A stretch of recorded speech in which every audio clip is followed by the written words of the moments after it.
Dignité Family TV maison de production boo xam ne ay ndaw ñoo ko sos di ci def 100% cinéma.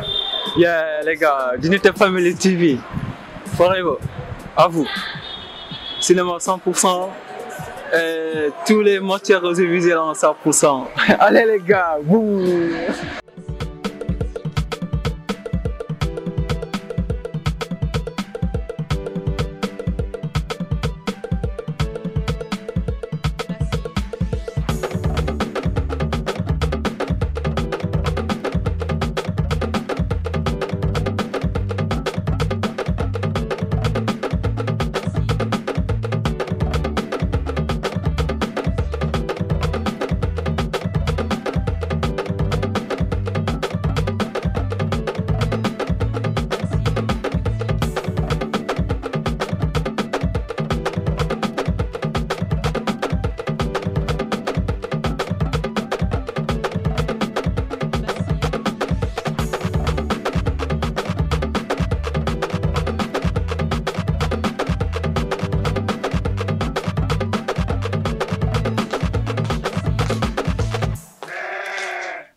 Ndey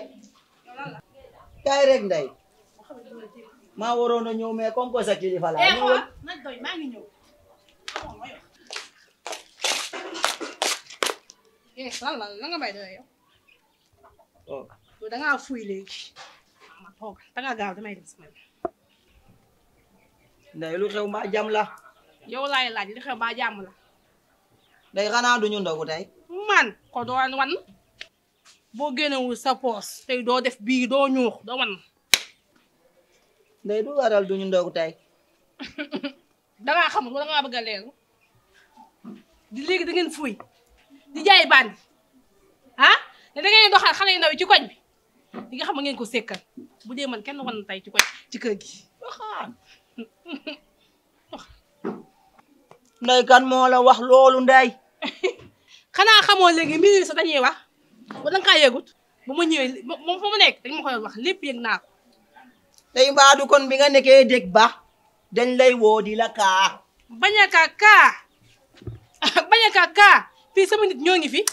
loo leen def lu ne saa soo leen defee woo nañ ma wax ma ko da ngeen di jaay caga-cagal ñi da ngeen di doxaan xaalis moo yónnee ngeen doxaanee ko yow da nga am sens gis sa boo nekkoon sama ku jëkka gis sa gom nga ma toggaloon def ci suuka ay waay yaa am sens bu ma la gomee woon danga am ñaari 2 tonnes sens bu mag nga am sama xale bu tilim gis nga Ndey taxawal ma wax la gis nga dama lay wax ni affaire bépp demee Ndey gis nga man de doon naa ko wax cuk di ko wax cuk defal ndànk defal attention nee naa ko Ndey jiw la lu bon de ba mu dem dëkk ba toog fa ngay doxaan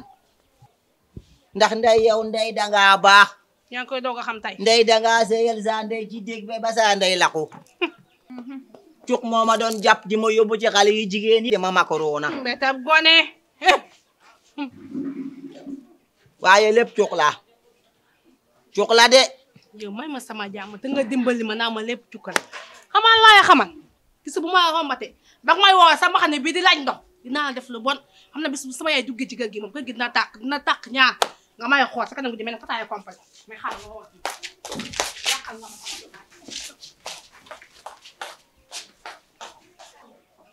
tey duñu ndog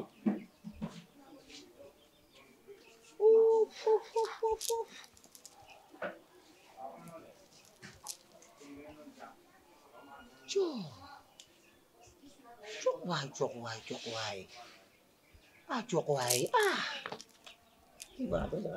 Ah oui, so guys, n'oubliez pas de vous abonner sur notre chaîne YouTube Dignité Family. À base am solo. Oui. Mooy nañu xaar ci plateforme yi. Inshallah. Ñoo ngi TikTok, kale leen ko, Instagram, ñoo ngi YouTube, yes, Facebook, yes, sur toutes les plateformes. Dena. Xaar leen ñu gars yi. Merci beaucoup. Am solo la fa xale yi di def.